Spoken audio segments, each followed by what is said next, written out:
Yes, Advent begins today. Advent is this time of preparation. Some of you are thinking, okay, I've never done Advent before. It's a way of readying our hearts for kind of the weight of what takes place on Christmas Day. And I just love, this has become part of our tradition over the years, and these ideas of recognizing each theme as we are looking towards Christmas, towards the coming of Christ, preparing our hearts. And I love the simplicity of this first one, this message of hope, this light coming into the world. And Advent is celebrated by lighting candles, one for each day. This is the weird sound section here. And so I want to begin by lighting our first candle. And Kelly, where's Kelly? I saw her in the background. Anyways, she would always tell me to make sure that I lit the candle first for Advent, and so I just wanted her to know that I did so. So I know which one to light. Jesus said, I am the light of the world. He who follows me shall not walk in darkness, but shall have the light of life. Amen. And hope. Hope is something that I feel like is kind of in short supply these days. We live in a time that feels like a time of anxiety, a time of worry, what can feel like a time of growing crisis. And Advent, part of the power of this season is it comes at this time when the world is the darkest. That we celebrate, or not celebrate, but experience in the month of December, the darkest day of the year, as well as the shortest day of the year. And in the past, kind of if you rewind historically, this was kind of a spooky time of year. In fact, that was often a part of the rituals of this time, was this kind of extension of Halloween in some ways. If you've listened to the the Christmas Carol by Andy Williams, where he says there'll be scary ghost stories and whatever that is, right? And you're like, what, scary? What is this? Well, there was kind of a sense of the dreariness of this season, even sort of the frightening darkness that was all around us. And so people would, as a way of comfort, even tell these as they gathered these scary stories. And in some ways, this is what Dickens wrote into as he wrote this wonderful story, The Christmas Carol, talking about looking back with that sense of like dread and transitioning into this story of transformation, light of truth coming into the darkness, and ultimately in the end, this transformation of one's heart. The beauty of this season, the hope of this season in the light of truth coming into the darkness. Advent is a time of preparing for this gift of the Messiah, this glimmer in the midst of a world that was sort of degenerating, that all of a sudden this was like a new creation moment that came in. This spark of hope that this group of people were waiting for, longing for, but interestingly enough, in the moment, missed it when it happened. It came in a way that was unexpected, and that so many of the people were looking in all the wrong places for their hope. And it turns out that Advent comes in a way that feels smaller than what we so often are paying attention to, and also at the same time, much larger. It's happening in the cosmos with a star in the sky, and it's happening in humility with this baby in a manger. And this is the beginning of a new year for the church calendar. I told you a little bit about this. So we're moving into, if you go through the lectionary, it kind of goes in these 3 years, year A, year B, year C, and we're just beginning year B in the lectionary. And one of the passages for today, the gospel reading, has this sense of looking forward. And Advent is about that. Adventus, it's this Latin word for coming or arrival.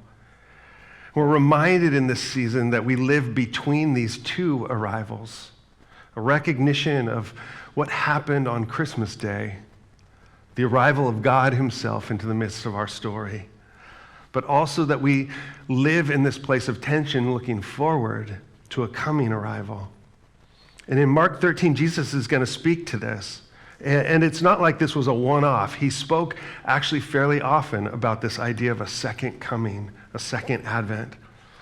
And in Mark 13, he says this, "But in those days, after that tribulation, the sun will be darkened, and the moon will not shed its light. The The stars will be falling from the sky, and the powers in the heavens will be shaken. Then they will see the Son of Man coming in clouds with great power and glory. He will send out the angels and gather his elect from the four winds, from the ends of the earth to the ends of heaven. Learn this lesson from the fig tree. As soon as its branch becomes tender and sprouts leaves, you know that summer is near. In the same way, when you see these things happening, recognize that he is near as the door. Truly, I tell you, this generation will certainly not pass away until all these things take place. Heaven and earth will pass away, but my words will never pass away.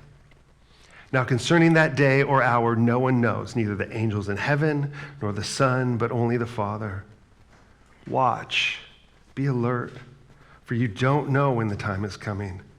It's like a man on a journey who left his house, gave authority to his servants, gave each one his work, and commanded the doorkeeper to be alert. Therefore, be alert, since you don't know when the master of the house is coming, whether in the evening or at midnight or the crowing of the rooster or early in the morning. Otherwise, when he comes suddenly, he might find you sleeping.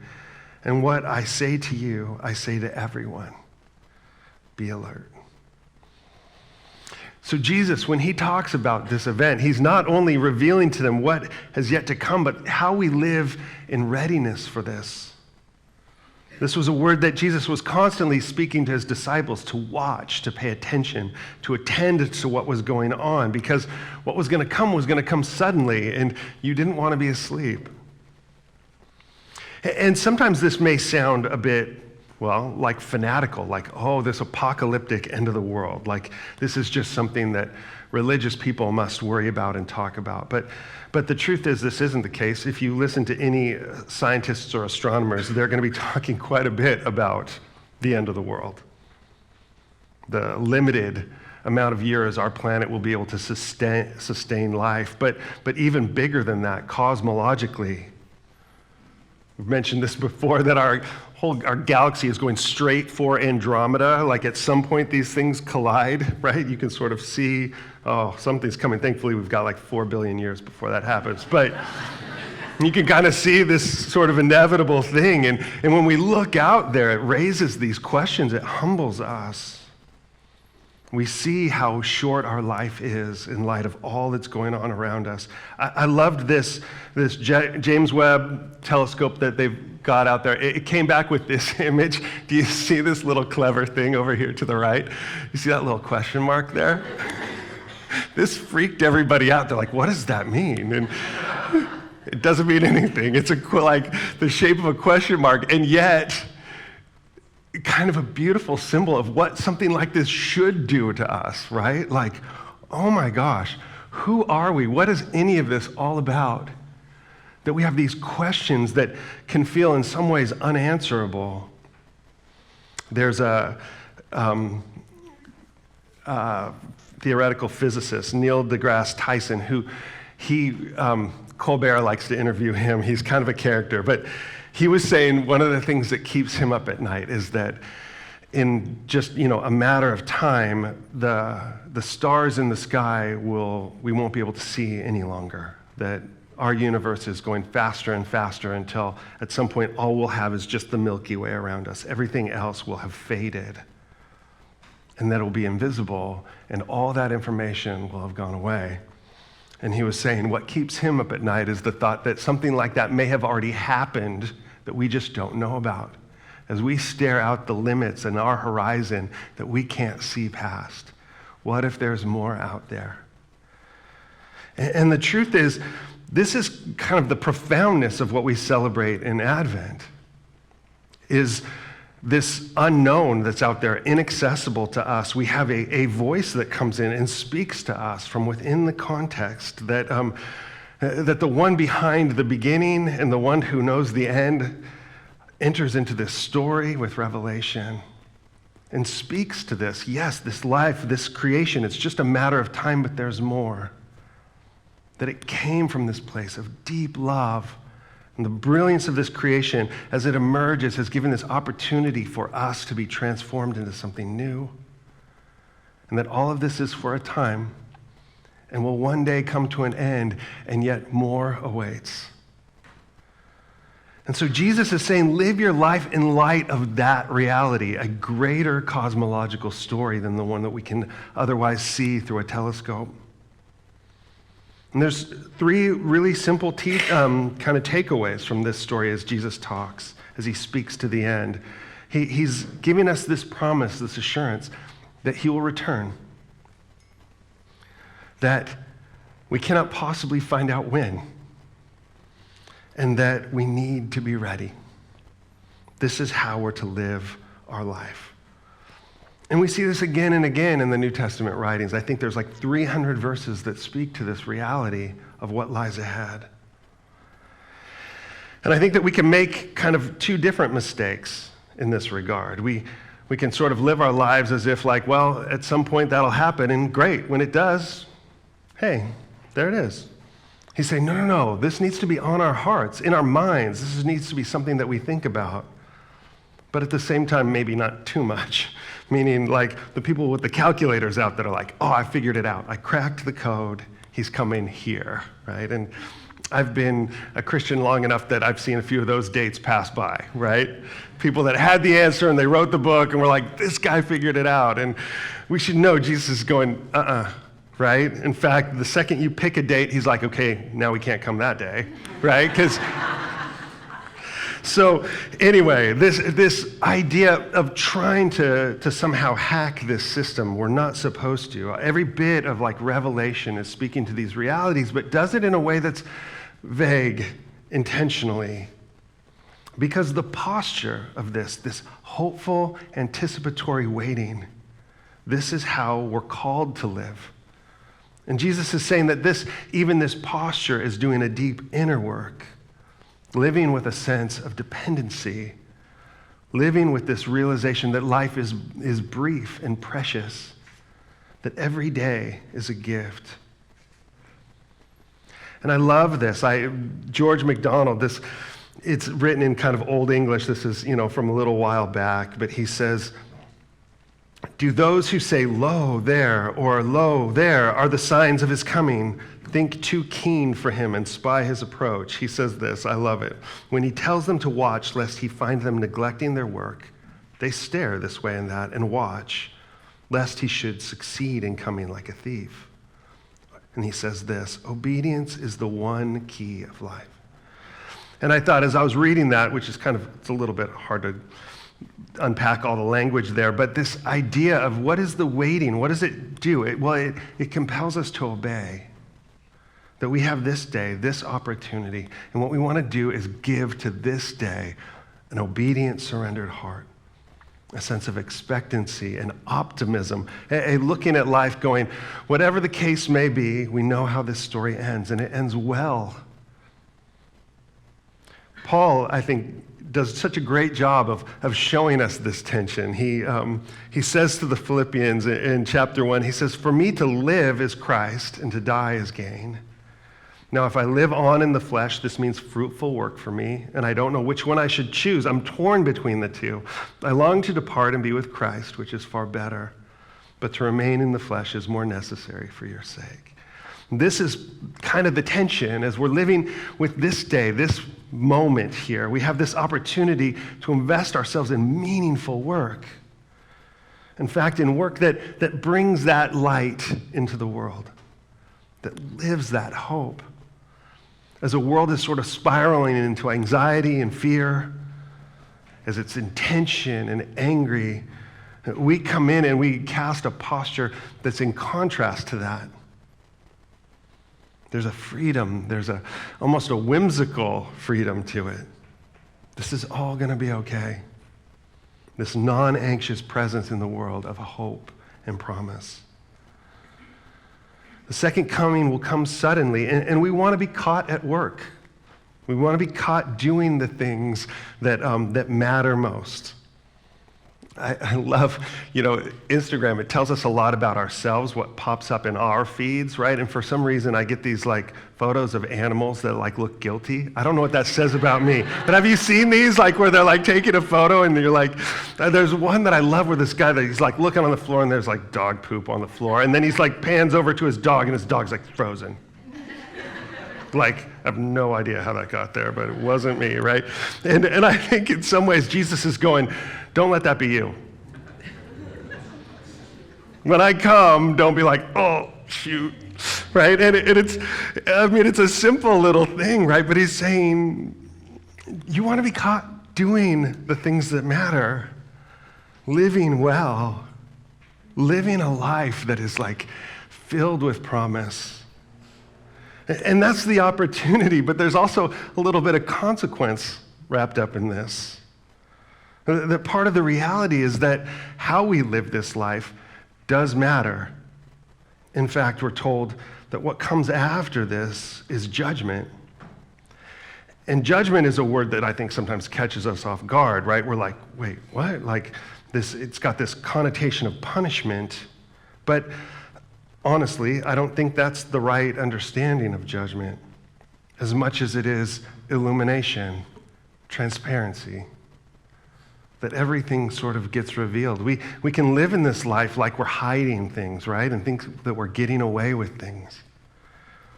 And Jesus is saying, no, when all this happens, when everything is illuminated, everything is exposed, the truth is seen. And I don't know about you, but I squirm a little bit, oh, wait, I don't know if I want that much truth, right? That it's nice to be able to sort of have that closet that you can just shove things into and pretend isn't there. But that way of living doesn't actually bring freedom. That the things that we're hiding, the things, the guilt that we pretend that we can avoid, those things build up within us. So the judgment itself is a tearing off of this old stuff, this casting out of old garments. And part of the posture of how we're to live is in freedom from all of that. Not burdened by the guilt or running from the shame, but facing that and allowing that stuff to be cast off. This is what truth does. It's what light does. And Jesus even is kind of warning us at the beginning of John's gospel that sometimes we prefer the darkness to the light. We try to live in our own sort of compartmentalized self-judgment, thinking that, again, that we're somehow maybe better than everybody else out there. There's a Christian philosopher named Francis Schaeffer, some of you have heard of, and he would do this thing where, it's funny, so it's a little dated now. He would say, imagine yourself with a tape recorder around your neck that is listening, right? And you're we don't know what that would be like, right? Except maybe we do now. Have this. What if there was this device that you had with you that was always listening to what you said? And so here you go. Imagine this device in your pocket that's listening only to the judgmental things that you say about others. And then in the end, this is your judgment that God says, okay, we're going to take your standards and apply them to you, right? We would be in trouble. All of us would be in trouble. All of us like to sit in that seat of judgment and point at all the flaws in other people. This is kind of how we hide from ourselves. And Jesus is saying all that stuff is just going to be erased, right? It's all going to be exposed. There's going to be so much truth. But here's the good news. The sort of darkness or the punishment or these kind of things, that day's actually already happened. That comes after Christmas on a day called Good Friday, where the sky did get dark and the earth did shake, and all of that was taken care of. And so part of the hope of this is realizing that grace is there, that is right at the heart of the universe. The creator behind this all. How does he feel towards you, this tiny little human living this short little life? Deep compassion. I love that Christmas hymn that says, then he appeared and the soul felt its worth.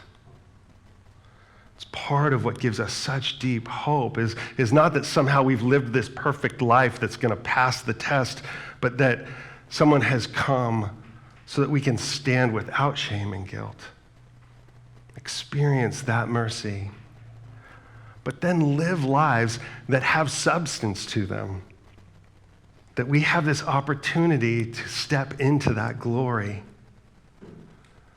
In 1 Corinthians 3, this is such an interesting verse, but pointing to this sort of idea of judgment is got this fire. And it's not for some and not others. It's for everybody. Everybody goes through this sort of burning away of all the junk. And Paul says this, no one can lay any foundation other than what has been laid down, and that foundation is Jesus Christ. If anyone builds on the foundation with gold, silver, costly stones, wood, hay, or straw, each one's work will become obvious. For the day will disclose it, because it will be revealed by the fire. The fire will test the quality of each one's work. If anyone's work that he has built survives, he will receive a reward. If anyone's work is burned up, he will experience loss, but he himself will be saved, but only as through fire. It's such an interesting idea, right? That this foundation is there and it's available and all of us could stand. It's not like, well, sorry, you got to score so many points on that board in order to get in. It's there. But the invitation to live this life that really matters. See, it's speaking to a whole different side of who we are. We have the humility of knowing that we are so small and dependent, and yet we're given this opportunity to live lives that really matter eternally. I wonder if in some ways it's a little bit like an audition for something. I'm thinking about this because my daughter, Lila, just did her auditions for the next school play.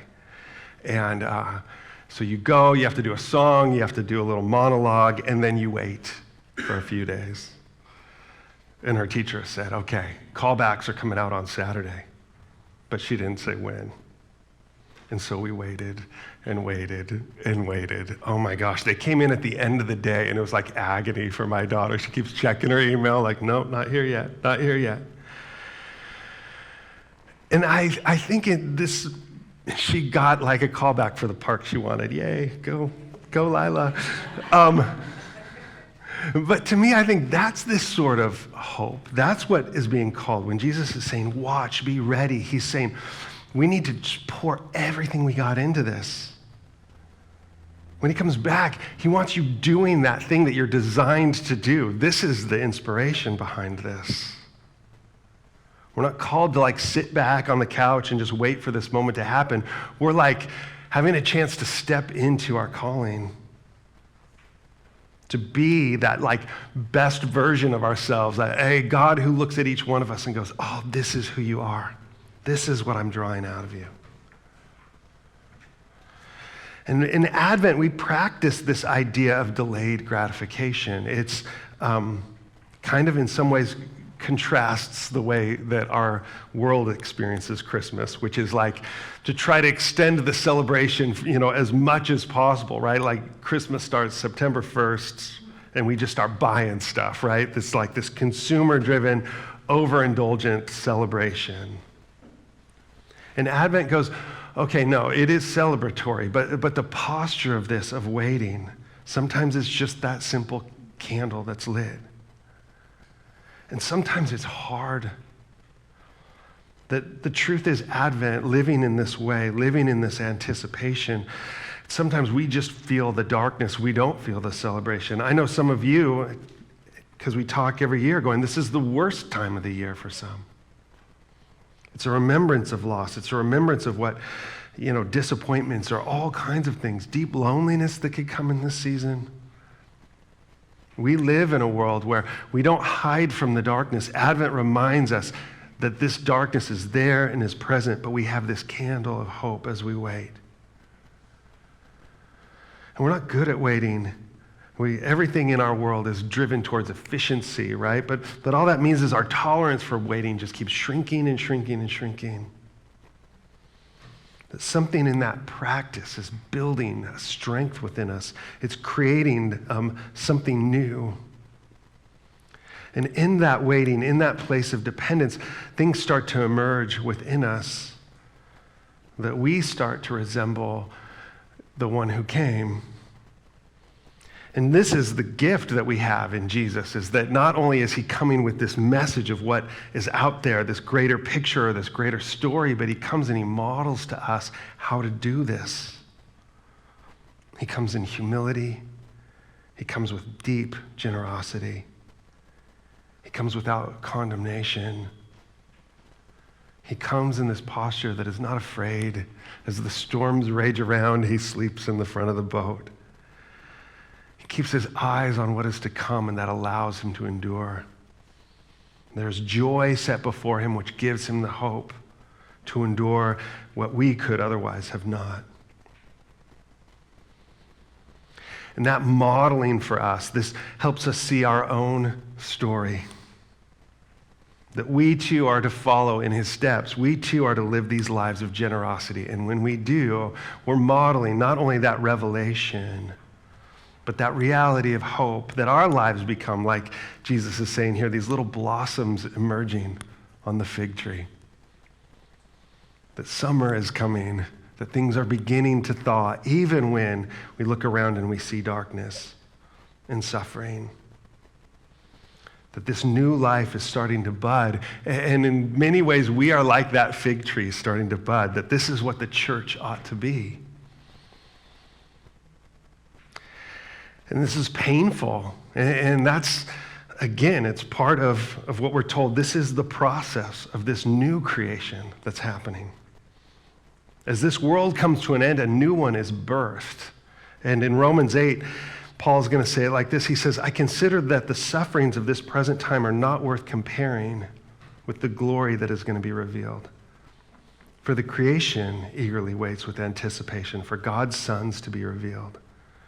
For the creation was subjected to futility, not willingly, but because of him who subjected it, in the hope that the creation itself will also be set free from the bondage to decay into the glorious freedom of God's children. For we know that the whole creation has been groaning together with labor pains until now. Not only that we ourselves, who have the Spirit as the first fruits, we also groan within ourselves, eagerly waiting for the adoption, the redemption of our bodies. Now in this hope we were saved. But hope that is seen is not hope, because who hopes for what he sees? Now if we hope for what we do not see, we eagerly wait for it with patience. Eagerly waiting with patience, but also labor pains. There's groaning that's here. There's a struggle that is happening.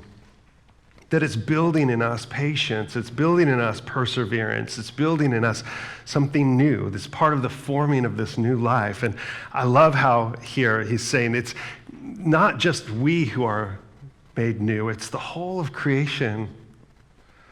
That all these things, sickness and death and decay, these things are overcome. These things are a temporary reality that are set right. And human beings know this in our heart. We ache with this longing for eternity. We see the offense of death.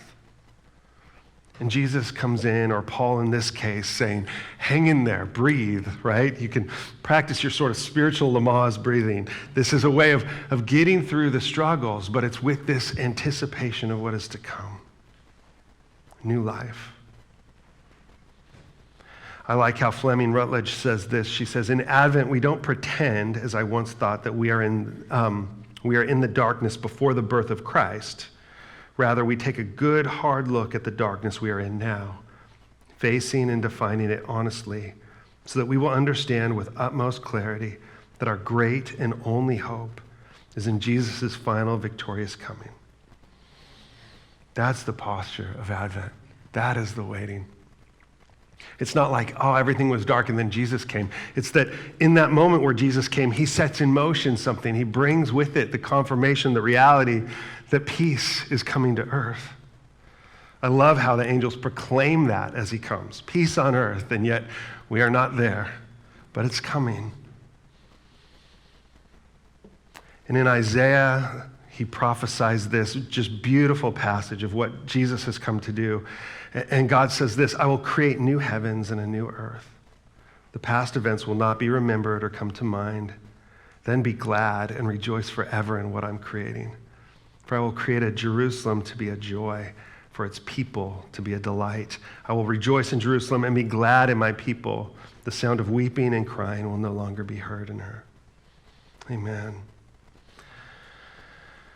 And this is the comfort that we bring. This is the gospel. This is the good news. It's not good advice, although it is valuable advice, but it's this reality of what has occurred. It's good news. It's a victory that has taken place. That it's coming, and every day is a gift. My dad just turned to 80, and for Thanksgiving, we were just going around and celebrating the good. And he said, I'm just grateful for every day. He's like, I didn't know if I'd live this long. It's like every day is a gift. Every day with your mom is a gift. And I was like, I love that. And I was thinking, I think part of what we're coming to grips with here is that we as the human race are about 80 years old. We're coming to the end of our story. And in that's not a sort of like depressing reality. It's not for my dad who looks ahead with optimism of what awaits and yet values and savors every single day. And this is how we should live, with this lightness of like every single day is a gift. Every single day is an opportunity to watch and be aware, to live with this kind of lightness to us and peace, even in the midst, in defiance of that darkness, to shine that light.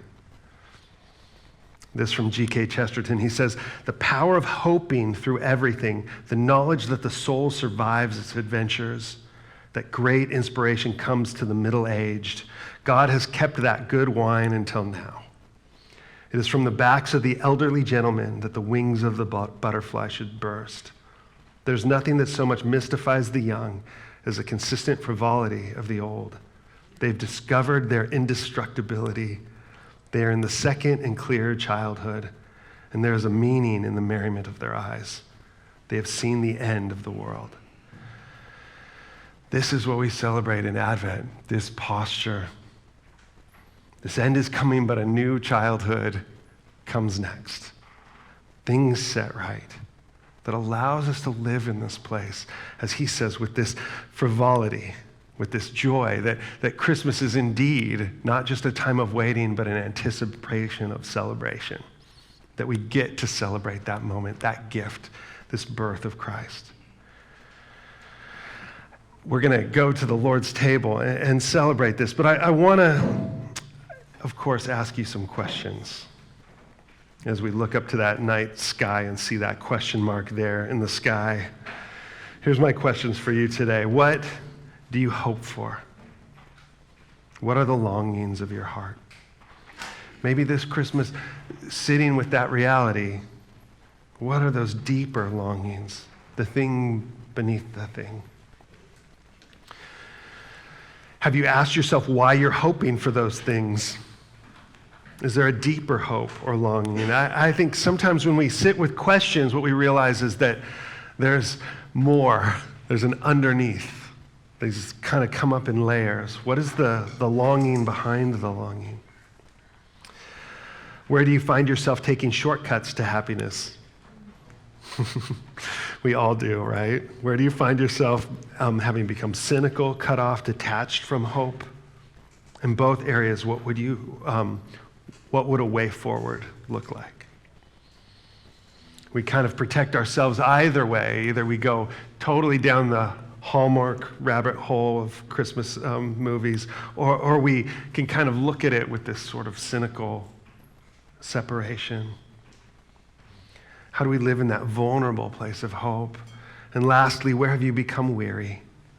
What is causing you to groan? How might the Spirit be working to assist you in carrying the burden?